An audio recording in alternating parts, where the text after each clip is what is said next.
Hello, good morning. আজকে আমার বাবার জন্মদিন আর বার্থডে বয় এখন মাছ কাটছে। পাবদা মাছ খাবে? কেন মানে খাবে কিনা বলো। এই মাছটাই খাবে?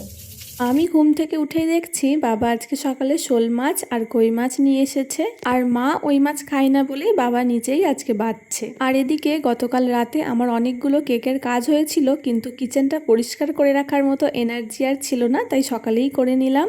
আর আজকে যা যা রান্না হবে সেই সব সবজি কেটে মাছটা ধুয়ে লবণ মাখিয়ে চাটা বসিয়ে দিলাম। আজকে বেশ অনেক বেলা পর্যন্ত কাজ করতে হবে, তাই চাটা খেয়ে নেওয়াই ভালো। চা হয়ে গেছে। আমি যে যোগা ক্লাসে যাই ওখানে আমার এক জেঠিমা আছে, উনি আমাকে বেশ অনেকগুলো লেবু দিয়েছে।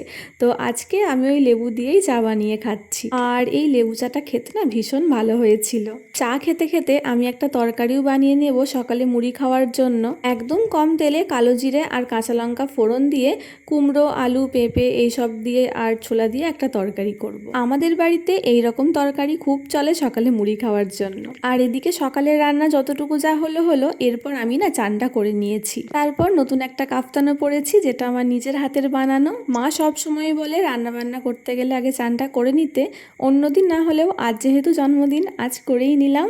দিয়ে আমি এদিকে গ্যাসে ভাজাভুজিগুলো চাপিয়ে দিলাম, ওদিকে মা কাঠের উনুনে তরকারিগুলো রান্না করছে। আর যখনই মা আর আমি একসাথে থাকি রান্না বান্না করি তখনই দুজনের মধ্যে হয় ঝগড়া, মতের অমিল, আর না হলে গল্প লেগেই থাকে। আর এটা মনে হয় আমার একার না, সবারই হয়। ভাজাভুজি যে কটা ছিল আমার করা হয়ে গেছে, এরপর আমি টমেটোর চাটনিটা বসিয়ে দিলাম। আজকে আমার কাজ একেবারেই হালকা, চাটনি, ভাজা, মশলা এগুলোই আমার মেইন কাজ। আর এদিকে আমার পাঁপড় ভাজাটা হচ্ছে। বাবা আলুর পাঁপড় খেতে সব থেকে বেশি ভালো লাগে, তাই আলুর পাঁপড়টাই ভাজা হলো। তোমরা হয়তো অনেকেই দেখেছো একদম গরমের শুরুতে আমি কত আলুর পাঁপড় শুকিয়েছিলাম, আর অনেকটা শেষও হয়ে গেছে। তবে যা আছে এখনো মনে হচ্ছে বছরটা চলে যাবে। জানো তো আজকে বাবার জন্মদিন, অনেক কিছু রান্না বান্না করতে হবে দেখে আজকে আমি কোনো রকম কোনো কেকেরও অর্ডার নিইনি। যাই হোক, এদিকে চাটনিটা ঠান্ডা হয়ে গেছে, তাই এটাতে একটু লেবুর রস দিয়ে দিলাম। গরম অবস্থায় দিলে চাটনি তেতো হয়ে যাওয়ার সম্ভাবনা থাকে, তাই আর কি এই ব্যবস্থা। আর এদিকে আমার অনেকটা পাঁপড় ভাজা শেষ হয়ে গেছে, একটা আমি নিজেও খেলাম।